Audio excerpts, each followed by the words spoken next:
Hello, and thank you for joining us today. My name is Carla Alegria, Project Manager with the National Center on Domestic Violence, Trauma, and Mental Health. Today's webinar is from our core curriculum on creating accessible, culturally responsive, and trauma-informed services, a capacity-building training for domestic violence and sexual assault programs. This will be an overview of Module 5, supporting children, parents, and families affected by domestic violence, and presented by Cathy Cave. Before we get started, I would like to go over some tech details of the WebEx software that we'll be using today. Please be aware that your screen might look a little different if you're using a Mac, PC, or your phone. On the right-hand side of your screen, there are a few boxes. Towards the bottom is the chat feature. You may have to click on the chat icon at the bottom right of your screen to open your chat box. This feature will allow you to provide feedback and share resources with your fellow colleagues, as well as get in touch with the presenter if you have questions regarding the training content.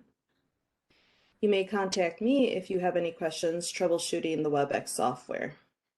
To do this, click the down-facing arrow and select the person you would like to contact. You'll see a lot of options, but for this session, you'll want to select everyone if you would like to respond to a question from the presenter or to contact center staff anytime during the session. So let's test this feature. Will everyone please go to the chat box, click on everyone, type in where you're calling from, and then press enter.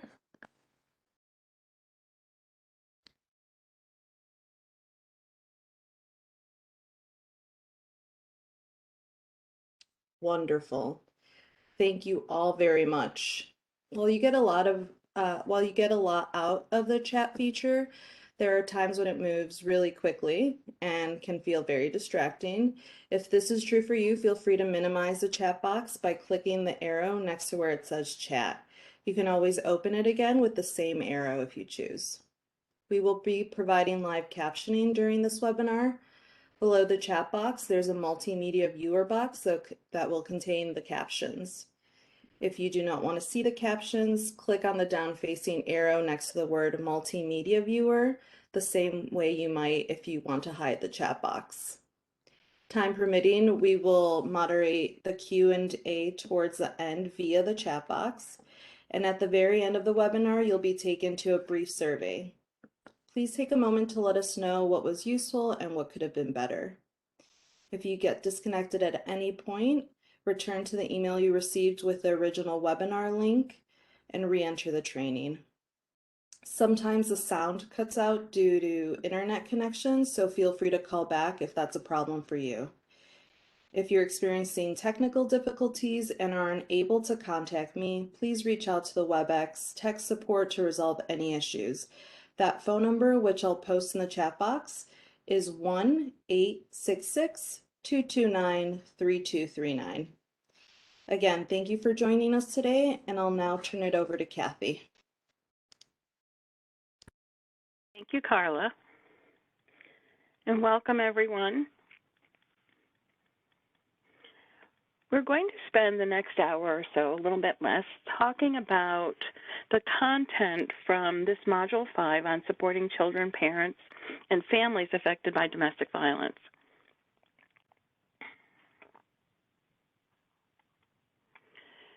A little bit about the National Center. We are a special issue resource center dedicated to addressing the intersection of domestic violence, trauma, substance use, and mental health.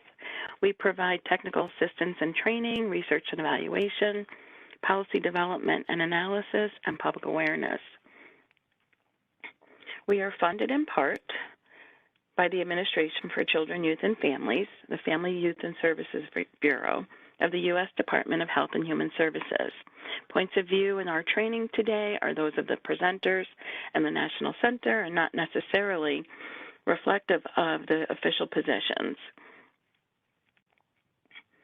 or policies of the U.S. Department of Health and Human Services. I wanted to spend a moment on the front end of our conversation just explaining the framework that we use. We call it an integrated approach. And in our integrated approach, and the graphic is here on the slide, what we're thinking about in all of the aspects of our work as we support survivors who experience intimate partner violence is to really think about all of these pieces. So there's the depth of understanding and experience around domestic violence advocacy and sexual violence advocacy. So we understand those experiences, we work at these intersections, and really spend a lot of our focus considering how to support those of us who are doing advocacy work or clinical work to provide support to survivors, that we make our materials accessible and available. And along those same lines, we recognize that being trauma-informed is important, and a trauma-informed approach is important, but it is also only part of what we do. And so leading with advocacy and bringing a trauma lens to that is important for us. We always hold a human rights and social justice context for our framework, and then as we think about the folks that are doing the work and the folks that we serve and support, there's always a cultural, historical, and community context to all of the experience that we have. The inside circle speaks to the importance of centering survivors in our work. So survivor-driven means that survivors lead, we follow their lead, and in this approach, we're not doing anything that survivors are not saying, yes, I want that, and this is important. That we're holding both physical and emotional safety as important to the work that we do, that we center hope and resilience, and that everything we do is based on relationship, that without relationship, even when we have our very best skills, talents, and resources, we can't make them available if the way we interact provides barriers to survivors. So with that in mind, we're going to talk about how we bring that framework and what that means to supporting survivors who are parenting. So I'd like to welcome everyone and ask you to get comfortable in your chair. Hope that you have beverage, that you have snacks, that you have what you need for the journey that we're about to take together. When we deliver this training in its entirety, we take lots of breaks and we bring in lots of opportunities for mind-body practice, such as doing breathing exercises, encouraging folks to stand up and get up and move, whether we're presenting this in a virtual way or in person. So really centering that everything that we do together in this conversation depends on each and every one of us being able to access our best selves. So we're ready to have conversation or to engage in conversation. We're ready to consider the experiences of children and youth and the severe experiences of survivors as they're parenting. And this can also bring up some strong emotions for folks. So what that means is during our time together, we really want you to allow space for reflection and to be mindful about your self-care. So to begin, if you have something handy that you can write with or color with or draw with, if you could go ahead and on something that you have near you, draw a peaceful place. If you don't have writing skills, and I'm one of those, or drawing skills, and I'm one of those folks that was not gifted with that, you can use words to describe your peaceful place. And if you'd like, you're welcome to add, what does that peaceful place look like to the chat? And so go ahead and put some information in the chat. So whether you're drawing, whether you're looking at the picture that's here, whether you're writing words for yourself, go ahead and share a little bit about what you're creating for your peaceful place in the chat. I will share that my peaceful place happens to be the space I'm in that has been freshly painted a very light, pretty green. And there's color all around, and there's access to lotions and candles and soft fabrics. So things that help me stay grounded, centered, and connected are the things that I also want to offer to you as possible. And again, if anyone would like to share what your peaceful place looks like by giving us some words in the chat, that would be amazing.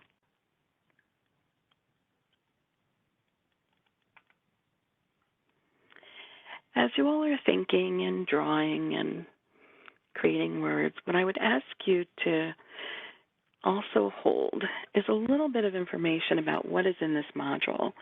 So this module is approximately 6 hours of training.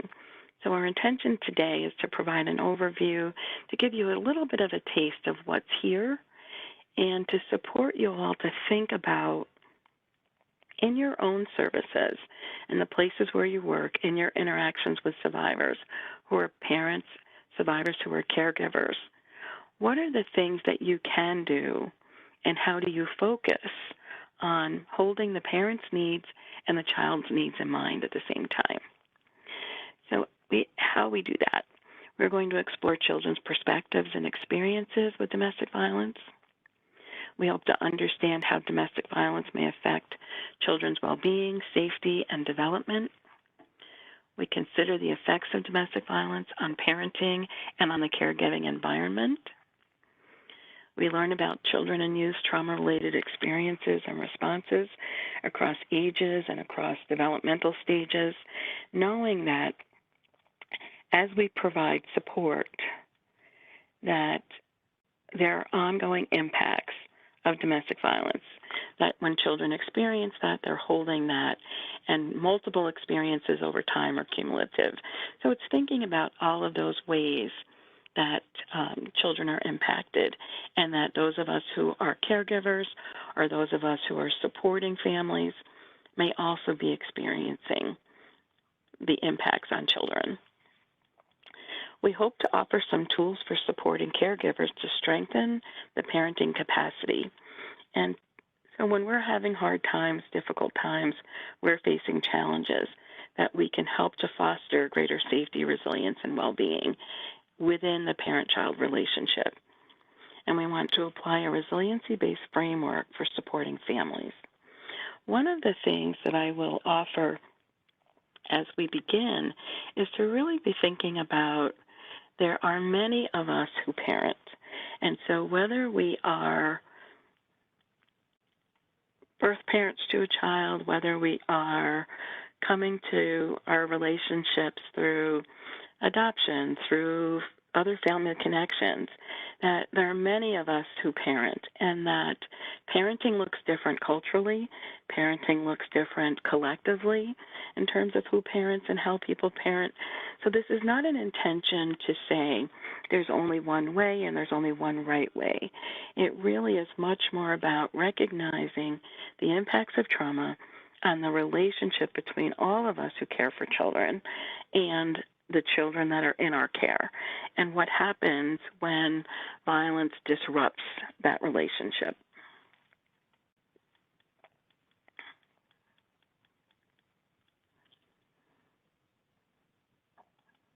All right. So to frame our conversation, or to begin with a place of clarity, there are three themes that are woven throughout the conversation. One is that we're going to reflect on what comes up for us. And so that's a significant conversation in this curriculum and is addressed in the full 6 hours through many, many different kinds of conversations. We're going to talk about children's experiences with domestic violence and other trauma and the impacts of that. And then we're going to talk about family-centered services and supports, and how in our advocacy we can be family-centered and offer supports that hold, again, both the parents' and child's needs in mind at the same time.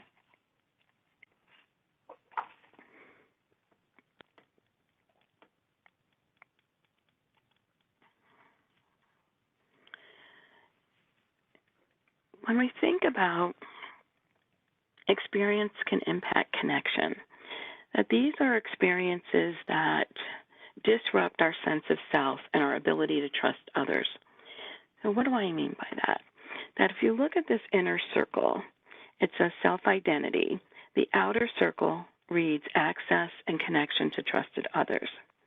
The arrows represent experiences with disconnection, experience with violence, experiences that are demeaning and dehumanizing, that disrupt our capacities to stay connected to ourselves as people, and then also interrupts our abilities to feel that there are people that we can reach out to, connect with, and trust. And so the first of these experiences at the top is historical trauma. These are the experiences of genocide, of enslavement, of being excluded, not having access for whole communities, for whole groups of people to not be safe. And so we have lots of examples of that historical experience. And the key here is to think about that those historical experiences are always present. They still impact us today because of the generational wounding over the lifespan. So important to think about that history doesn't stay history. It carries forward to the present. The next arrow is experience with interpersonal violence.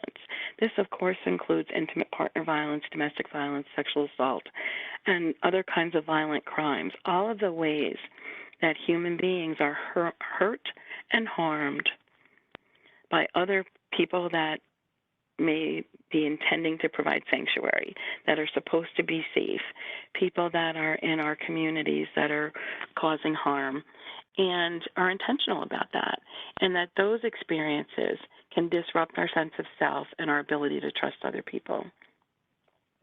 The third arrow is around community experiences. So there may be hate crimes in our communities, school shootings, ways that, again, human beings harm each other that are happening in our local communities, but also present in the news every day, on the internet every day, in social media. So the ways that these experiences, again, harm us and disrupt our ability to trust others. This last is organizational behavior and attitudes, that there are things that we do in our efforts to provide services and supports to people who have already experienced deep harm, and that our policies and our practices layer on additional harms. So when we are not welcoming, when we are not inclusive, when we are not able to support survivors in all of the ways that that support might be needed, when we have rules that are more traumatizing, for example. So there are ways that we are in our work that can also have unintended negative consequences for survivors and their children. So again, as we think about those experiences and the ways that we work in our service settings, it's important to hold that any one of us may be doing something that is harmful to people that we intend to help. And so it's not enough to have good intentions. We also have to have ways of working with survivors, particularly around supporting survivors who are caregivers, and thinking about them in whole ways and welcoming people in ways that demonstrate their welcome as they are, and that we're not wishing that people were behaving in different ways. So are we culturally attuned? Are we present? Are we flexible? Are we open? Are we supporting survivors in their caregiving with their children as they're struggling with all of the things that bring them to our services? So this is an important part of the foundation for how we work to support survivors and their children in different ways. A very brief piece about trauma in terms of trauma responses. And there are lots and lots of ways to talk about trauma responses. There's lots to understand about neurobiology and the development and the impacts of trauma on development and the impacts of trauma on how we show up. But in a brief way, information from our internal sources, so that spidey sense that tingles, that tells you that something or someone is not safe for you, that we get information in that way. We also get information from our senses. And so I tend to be very sensitive to smells, to scents. And so it matters, what things smell like, what my environment smells like. But when we get information that comes to our brain sounds the alarm because there's something not safe about it. The typical responses are fight or flight or freeze, and that we may be unaware of those responses, we may be aware, and the responses may be visible or invisible. And so I choose this graphic in particular because it's an easy way to talk with someone who is struggling to hold in information about trauma and trauma responses, or they may be having trauma responses and we don't know, but also that the picture is done in a way that can be used with children and teens to explain what might be happening. And so I would remove some of the language, but use the graphic, use the picture to really describe and help children understand what's happening and why they feel this way or why they behave this way. So it can be really helpful in that way. When we're talking about children and trauma and survivors' experiences and supporting their parenting, one of the things we have to be acutely aware of is what's coming up for us. That in the process of doing this training and in the process of doing this work, many of us have our own experiences.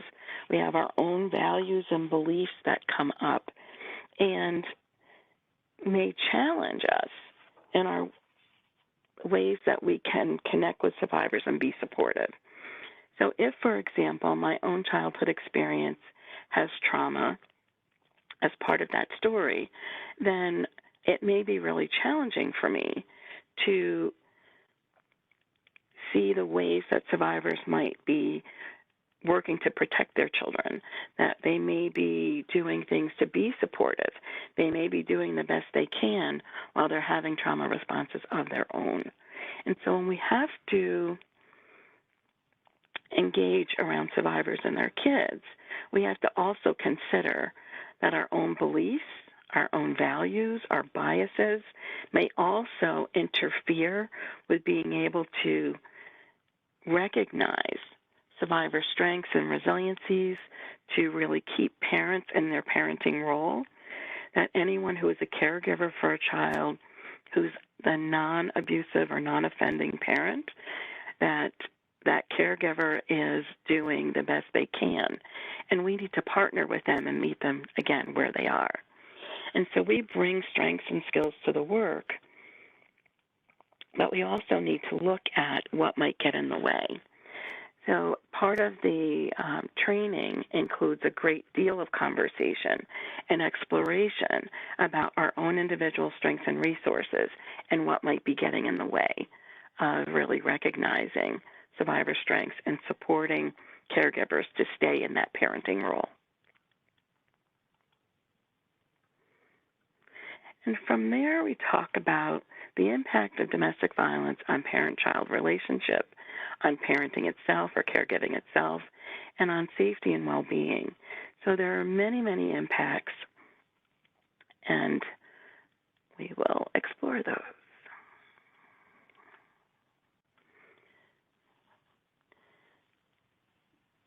When our biases, our values are influencing our expectations, it may be easy to forget that coercive control undermines parenting.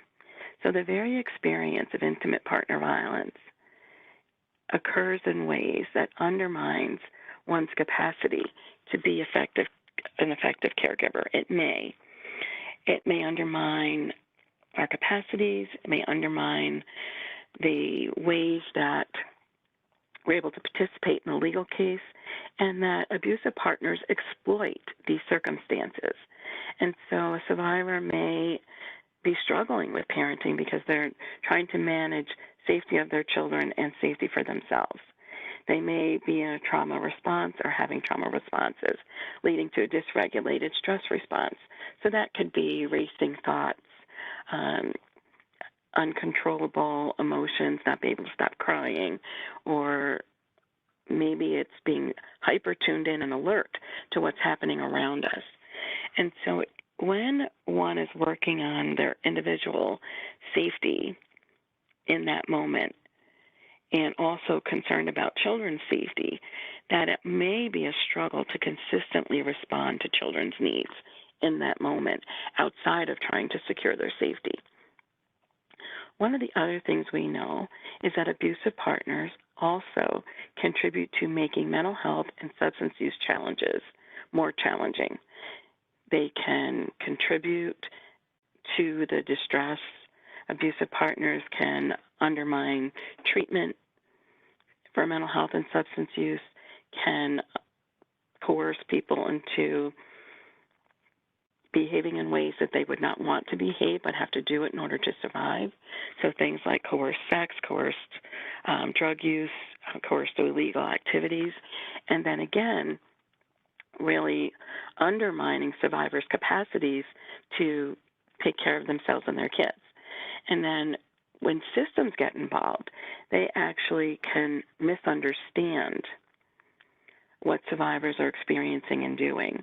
And so survivors' efforts to protect their children may be understood as poor parenting. And so when the systemic environment doesn't work and systems are actually blaming and holding survivors accountable and not holding abusive partners accountable, then we have challenges. And so more important even yet, that we make sure that in our work supporting survivors, that we are not blaming people for things that are outside of their control, and that we really do understand the ongoing impacts of trauma. And so in this conversation, in the larger training, we attend to all of these pieces and really think about those impacts on survivors and impacts on the children as well.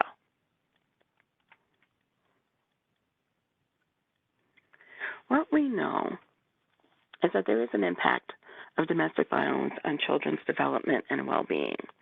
And so the next piece of the training really speaks to some of the key developmental tasks and how trauma can affect development. One of the other things that can happen when children are affected by domestic violence is that when their behaviors tend to escalate, or they act in ways that we don't understand, or that might not be clear from the outside, that is, adults surrounding children, people who intend to be helpful, often will forget in the moment that trauma happened because children's behavior may become so concerning. We forget that trauma happened, and then we respond or react to their behavior, and that can be more disruptive to children.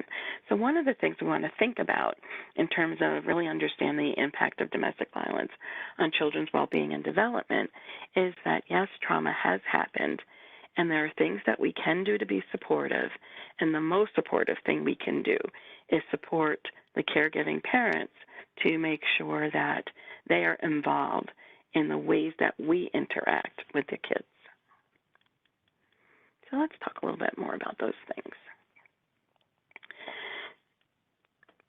In the curriculum for this module, we bring in voices of many children. In our brief time today, we'll hear words from, or hear words from two of them. But in the larger conversation, we really do hear from a number of kids who participated in a conversation with Linda Ellerby back in 2013. And what we know from what children tell us today is that so much of those conversations still ring true. So when children experience domestic violence, some of what we know is that they see what happens, they hear what happens, or they may be told about what happened. And in that telling, there may be different perspectives, and it's confusing. So the abusive partner may be having one explanation for why they behave this way, and then the survivor has experienced all of this harm, of course, from a very different perspective. And so there may be mixed messages about the what happened. Sometimes children witness the aftermath of abuse, but not have any conversation. There aren't words. There's not a conversation about it. but they know there's harm and they see the harm. Sometimes children are directly experiencing harm or injury as a result of abuse, and sometimes the harm to children is intentional and sometimes it's unintentional. And so it may happen in the course of a child going to protect their parents. And so it's thinking about then, what do we know, what do we understand about the experiences of the children that you're working with? And making sure, again, that we're having those conversations within the context of the relationship with caregiver that is non-abusive, not harming, and is also seeking our support. And so from there, my mother being hurt was hurting me emotionally because she was all I had. And so it's wondering and being curious about what are the perspectives that children share with us, and what is it that we know about them? What are the things that have happened in terms of the aftermath of abuse? So was there involvement with child welfare? Was there a need to not be in school? Some of the safer places that kids may be, are they now not allowed to go there? So there's a lot of information and a lot we don't know about each child's experience. And again, the importance of holding that conversation within the context of our services and in connection with the child's caregiving parent that is with us and that we're trying to support. So lots to think about in terms of understanding children's experiences. Some of the things they've told us is how they're affected by the stress in their environment. So there are kids who have maybe not seen anything, but just had a sense of the level of stress and distress. Sometimes they witness a lot. They may be worried about the victimized parent's safety and have trouble separating. They may try to protect the caregiver and younger siblings. So these are things that play out over time. And then we have experiences where children have felt unsafe, they feel on edge, and they also feel that no one else understands the distress. So again, in the broader conversation, we'll hear directly from young people about their experiences. And then again, the confusing messages about who does the harm, who's abusive, what does that look like, and how do we understand it?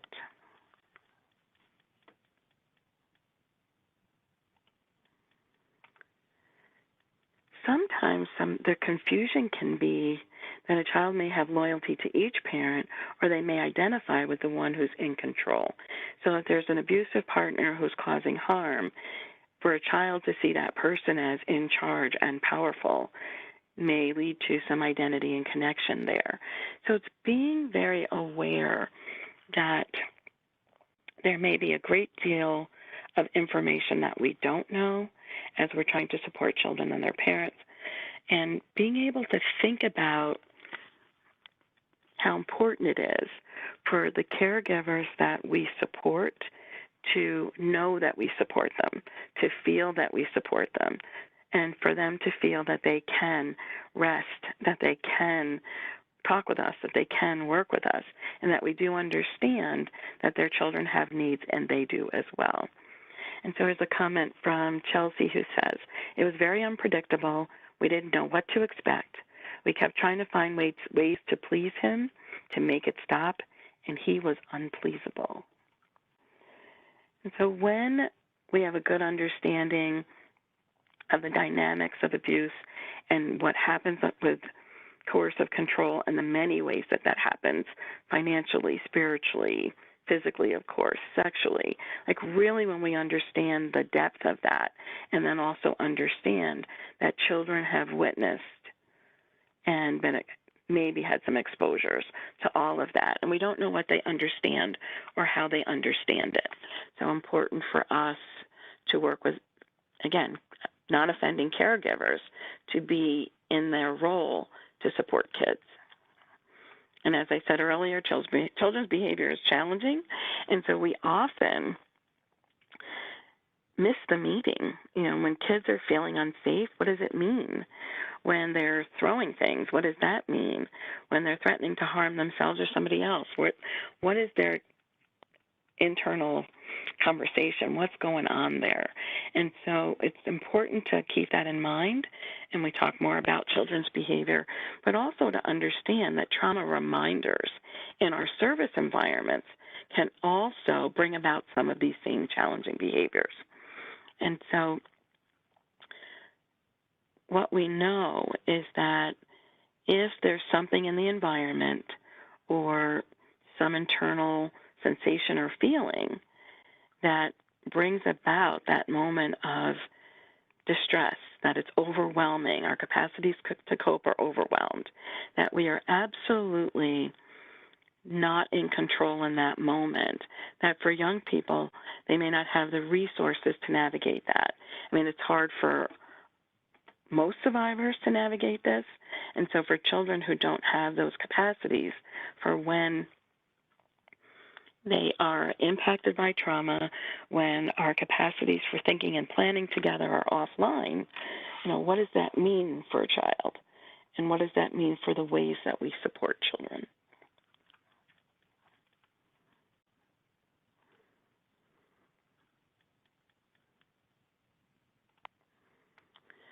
When we consider that in childhood there are many kinds of developmental paths that growth facilitates, right? So as we grow, as we change, as we learn more about our environments, there are developmental paths that we are able to do. So in early childhood, we're just beginning to learn adult caregiver roles. Do we trust them? What is happening? Can we go to them when we are upset? And just really beginning to manage and regulate our own emotions at this age. So more from 5 or so. 3 or so, it's a little rockier. And so when kids are upset, it's usually someone else, someone they trust, someone that comforts, that can help them begin to settle and learn how to settle more on their own after upset. Ages 6 to 11, kids are in school. There's a sense that outside of home, outside of family, we can engage in community and school activities, that there's a sense of competency that develops, belonging to peer groups, belonging to larger family groups, belonging to community. And so that connection that we make because we have more exposure, more opportunities to engage happens. Adolescents are growing their independence, their sense of, I'm really close to my family, I love my family, and I can also belong with other folks. So being able to navigate peer groups, being able to hopefully begin to navigate their emotions a little bit more strongly and clearly, but being able to reason and really think about the things that are in front of them. So what we know is that trauma impacts and disrupts some of these developmental stages. And so, again, those are examples. They're not absolute facts around at this age you do this and at this age you do that. But we do know that trauma can impact development in ways that it disrupts that sense of trust. It makes it harder to be on my own and separate. It may be really difficult for a child to be away from a parent and be worried that the parent will die or be harmed because they've witnessed some of that or experienced some of that. So the fears come from real places, that there's disruptions in the ability to distinguish reality and fantasy, and then sometimes a loss of recent skills. So you may start to see a regression in the way that children behave and think and function. For older kids, what we're looking at is a disrupted sense of independence and sometimes competence, but also confidence. And so there can be a false confidence, right? Like I can do anything, or there's the I can't do anything. And so there's a range of what that might look like and feel like for children in their experience and in their lives. They may feel younger, act younger, may appear more helpless and feel more helpless. So all of these pieces, sometimes we see risky behaviors or bullying and a retreat into a fantasy world. So again, these are examples of things that can happen, examples of the impacts. So when we are working with children in our services, one of the things we may notice is that they may not act their age or what we think their age should be. And it's very easy sometimes to look at the caregivers who are survivors and say, oh, you're not doing a good job as a parent. And so we can forget to keep accountability for harms done to children with the abusive partner. It's so important to always hold that in mind as we start to look at and even understand what children's behaviors might be. So all of that brings us to a place of being able to think about and talk about and recognize that we need to work with families in a family-centered way, in an inclusive way. So if we're promoting safety, resilience, and healing, if we're tapping into what will support children as they learn and grow, we need to keep in mind that the non-offending caregiver has a role in that, and we need to keep them central to it. And so what that might look like is when we don't get it right, what it might look like is that when we start to interact with children in a way where we are taking on the parent's role, we start making decisions for children and what would be best for them, that we think that if a parent or caregiver isn't tending to children's needs, and let's say they've just gotten into shelter and we've got a list of things that they need to do and no one can watch anyone else's children, that we may be putting impossible expectations in place. That in that raw trauma response kind of space, we need to keep in mind that, yes, trauma happens. Trauma responses look like something. They feel like something. And how important it is for us to talk with each survivor about what that looks like for them. And are there ways that we can support their healing, their resilience, and their safety while also supporting them in their role as caregiver? And so those conversations are important to have on the front end of our conversations. And then the other piece we have to keep in mind is that family, culture, and community. So all of the ways we think about culture. So culture determines how we belong. Culture determines what we feel might be helpful in healing. And each person may have something different that they feel is helpful in healing. Parenting is culturally based, so it's also important for us to check our bias because we don't all parent the same. We don't all believe in the same practices. We don't all have the same values.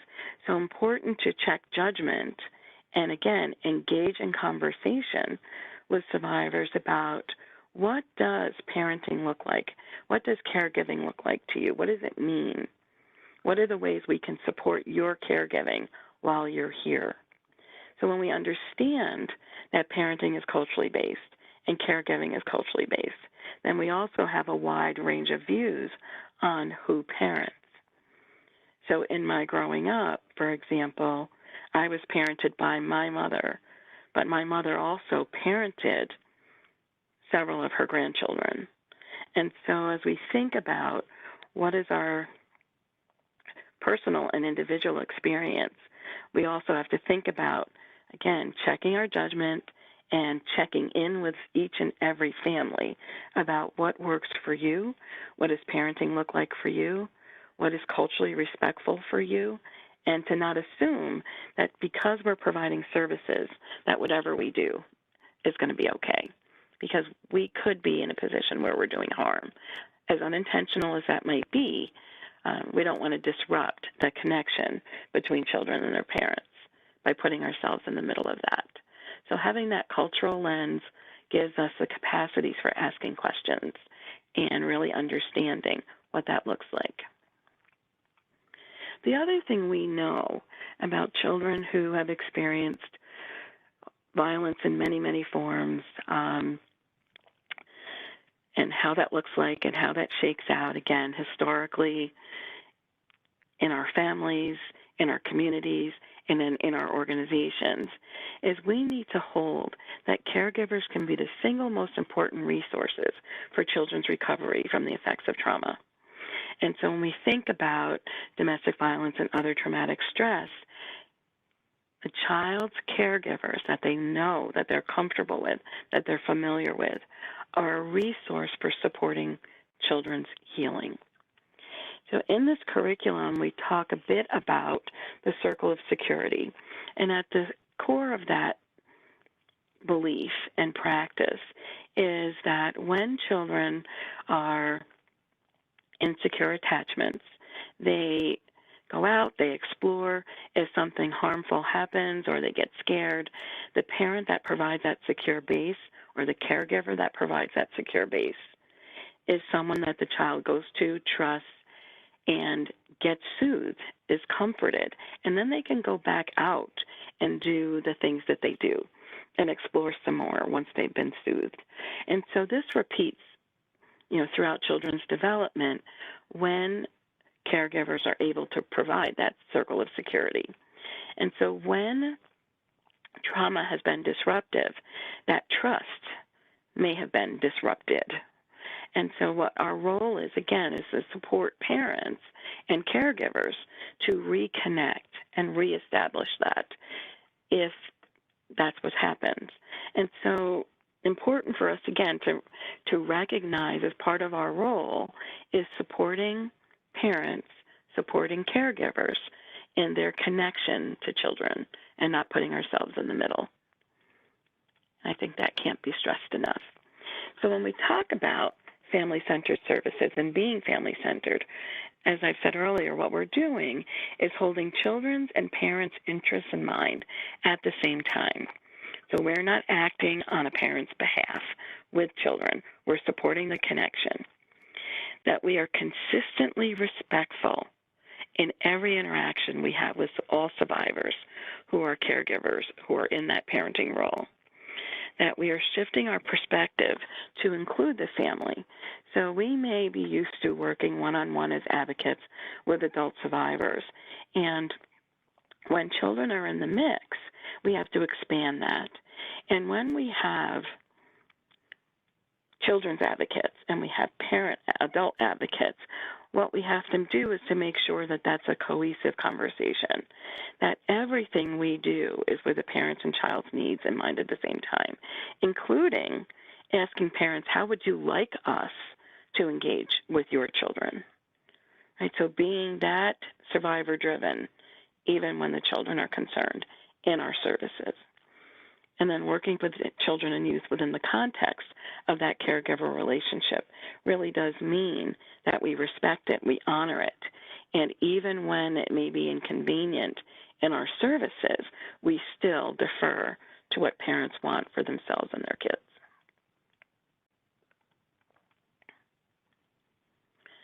So being family-centered in our services really does mean that whenever we are thinking about our skills, our talents, the resources we have for sharing with families, that everything we do is to support the connection between the survivors who parent and their children.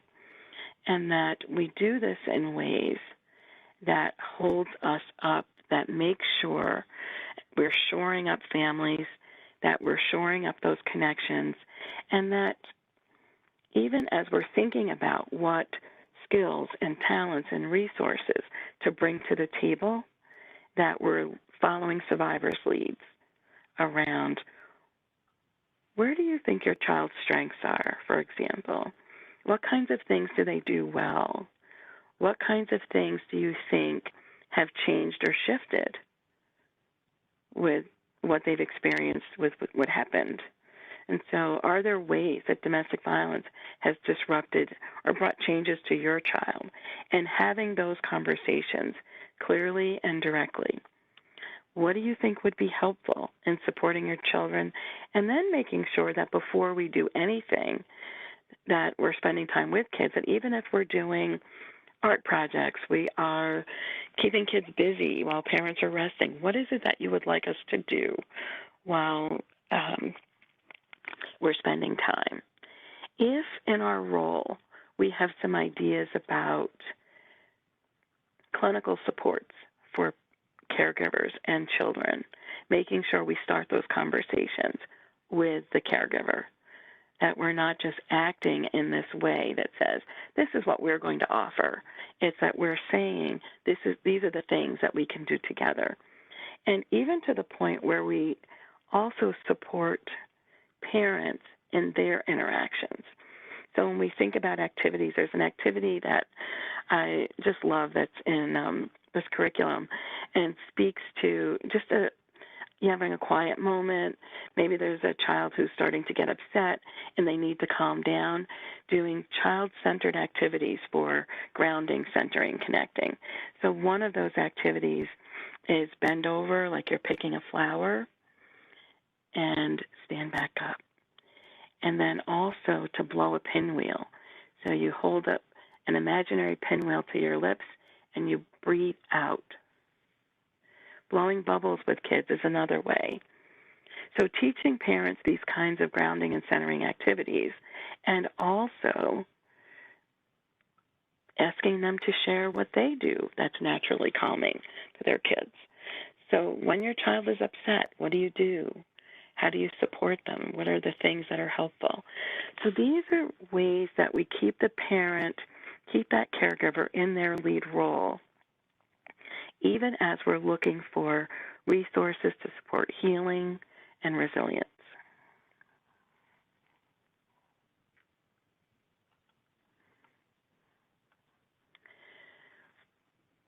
In the tools and resources that are part of this training, there's a process or an approach called SAS that's introduced in this.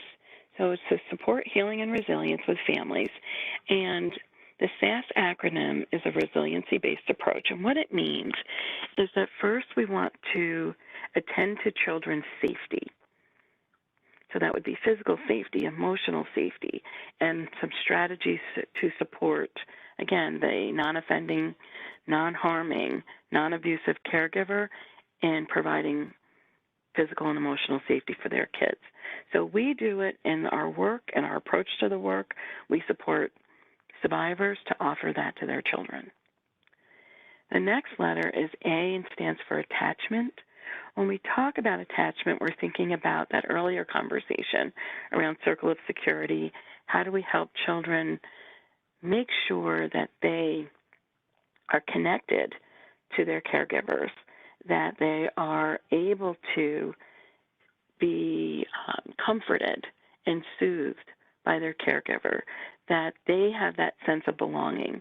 And so in some families, that caregiver, again, could be a birth parent, but in other families, that caregiver could be someone who's not in that role, who didn't give birth to this child, but is absolutely providing parenting. So it could be a grandparent, a co-parent, someone who provided safety and care in a more larger extended family.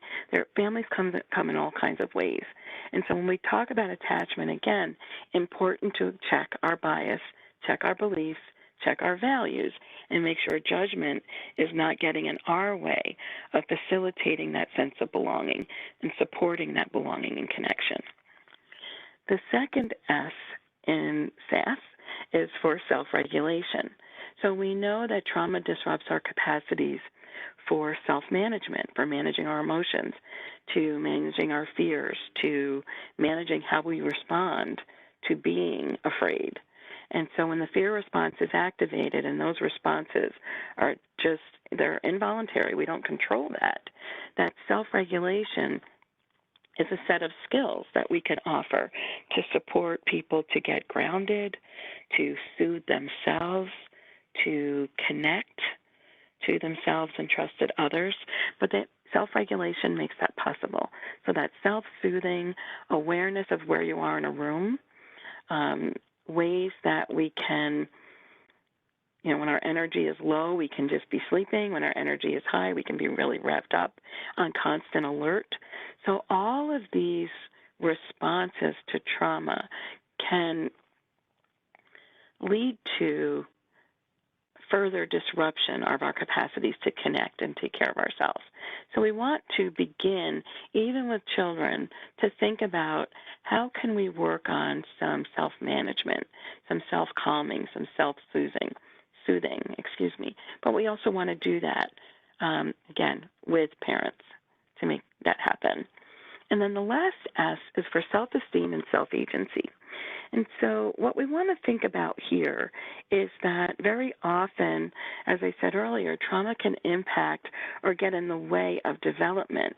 And so there are skills and talents, things we could do that when there's been exposure to trauma and violence, that we may lose some of those capacities, particularly for young children, lose some of those skills. And so it's what are the skills that we have? What can we support? How can we support children to manage and to be competent but also grow in their confidence? And so I would say with self-agency, the other thing that needs to go along with that is a sense of being able to effectively rely on people who are safe to rely on. And so being able to judge that and develop our capacities for that. And so this is one of the tools and resources. There are others that are offered as part of this conversation. And then on this side lists some of those selected resources. So there's a family-centered toolkit for domestic violence programs that's available through the National Center. There's a webinar series on building trauma-informed services for children, youth, and parents impacted by domestic violence. So this is a 10-part webinar series that is parallel to what's covered in this training, but also has some opportunities for more discussion, more specificity, really looking at some strategies over the 10 parts in the series. And then there's a couple of additional resources from Promising Futures, best practices for serving children, youth, and parents experiencing domestic violence, and resources on children exposed to domestic violence, and fact sheets and resources. So this concludes our conversation for today. I would ask if anyone has any thoughts or questions, reflections, to go ahead and put them in the chat. There's a minute or two I could answer a question if there is one. And Carla, I don't know if anybody had any questions for us. I think people are asking about the resource list or the handouts. That's all going to be emailed with the follow-up email in about a week or so. Wonderful. Thank you. Thank you.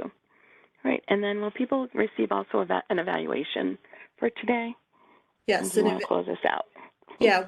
Once people exit, they should be directed into another survey page. We will also be sending out certificates of attendance and a link to the recording and the slides as well. Yeah. Wonderful. Well, thank you all for your time and attention today. And here's contact information for the center and my email if there's anything I can do to be helpful. And I look forward to continuing our series. We'll have 2 more webinars coming up very soon. And then 1 more in March, I believe. Thanks, everyone. Thank you, Cathy, and thank you, everyone.